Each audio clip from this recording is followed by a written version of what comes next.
అందరికీ నమస్తే అండి. నేను మీ శ్రీనివాస్. అసెంబ్లీలో గత కొద్ది రోజులుగా చూస్తూ ఉన్నాం కదా! గత కొద్ది రోజులుగా యాక్చువల్‌గా వైఎస్ఆర్ కాంగ్రెస్ పార్టీ అసెంబ్లీకి వెళ్ళట్లేదు. కానీ అసెంబ్లీలో లేనటువంటి పార్టీ గురించి, అసెంబ్లీలో లేనటువంటి సభ్యుల గురించి, మరీ ముఖ్యంగా మాజీ ముఖ్యమంత్రి జగన్మోహన్ రెడ్డి గారి గురించి పని కల్పించుకొని మరీ కూడా ఎవరైతే బీజేపీ ఎమ్మెల్యే ఉన్నారో కామినేని శ్రీనివాస్ గారు మాట్లాడటం మనం చూస్తూ ఉన్నాం. అసలు టాపిక్‌తో సంబంధం లేకపోయినా, టాపిక్‌తో సంబంధం లేని విషయాల్లో కూడా జగన్మోహన్ రెడ్డి గారిని తీసుకురావడం, జగన్మోహన్ రెడ్డి ఇది, జగన్మోహన్ రెడ్డి అది అని చెప్పడం. అయితే మరీ ముఖ్యంగా ఏదైతే టాపిక్ ఉంది కదా మనకి సినీ ప్రముఖుల్ని జగన్మోహన్ రెడ్డి గారు అవమానించారని చెప్పేసని స్టార్ట్ చేసినటువంటి కామినేని శ్రీనివాస్ గారు షాట్ 1 కారు గేట్ దగ్గర ఆపేశారు.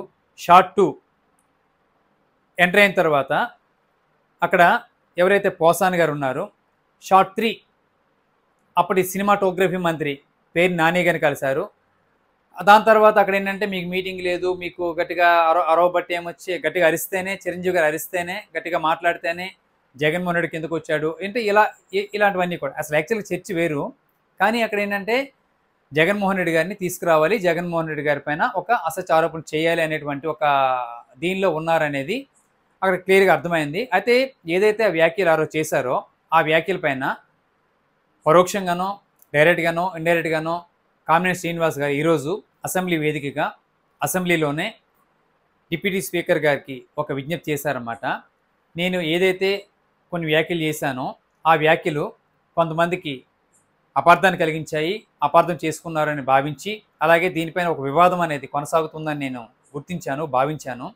అందుకని చెప్పేసి ఆ వ్యాఖ్యలు వెనక్కి తీసుకుంటూ ఉన్నాను అని చెప్పేసి కామినేని శ్రీనివాస్ గారు డిప్యూటీ స్పీకర్గా ఉన్నటువంటి రఘురామ కృష్ణరాజు గారికి విజ్ఞప్తి చేశారనమాట.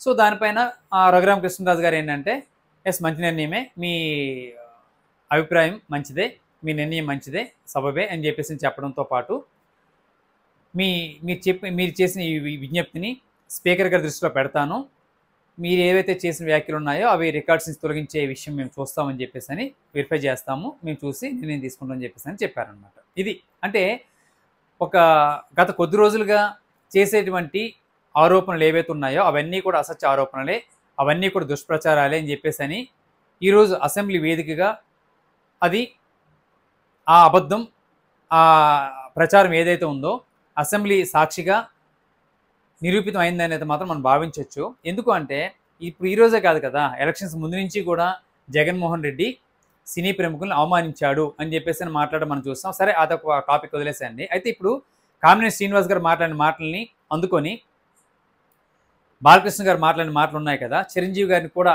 ఏం మాట్లాడారు ఏంటి అనేది మనం చూసాం. ఈరోజు కామినేని గారు వెనక్కి తగ్గి తన వ్యాఖ్యలు వెనక్కి తీసుకున్నారు, తను చేసిన వ్యాఖ్యలు వెనక్కి తీసుకోవాలి. సరే ఎవరైనా ఒక మాట మాట్లాడచ్చు, దాన్ని చేసుకోవడం తప్పేం కాదు కదా, చేశారు ఈరోజు కామినేని గారు. అయితే బాలకృష్ణ గారు ఈ వ్యాఖ్యలను కొనసాగిస్తూ చాలా విషయాలు మాట్లాడారు కదా, అక్కడ జగన్ గారి పైన మాట్లాడారు, అలాగే చిరంజీవి గారి పైన కూడా మాట్లాడారు. సో దీనిపైన మరి బాలకృష్ణ గారు స్పందిస్తారో లేదో మనం చూడాలి. కాకపోతే ఇంతవరకు అయితే మాత్రం బాలకృష్ణ గారు స్పందించినటువంటి వాతావరణం ఎక్కడ కూడా కనిపించట్లేదు. అలాగే టీడీపీ పార్టీ నుంచి కానీ, జనసేన నుంచి కానీ కూడా ఎటువంటి రెస్పాన్స్ అనేది ఇంతవరకు లేదు. మరి ఏం జరుగుతుందో, ఎటువంటివి వస్తాయి, ఇంకా ఇచ్చేస్తారేమో చూడాలి.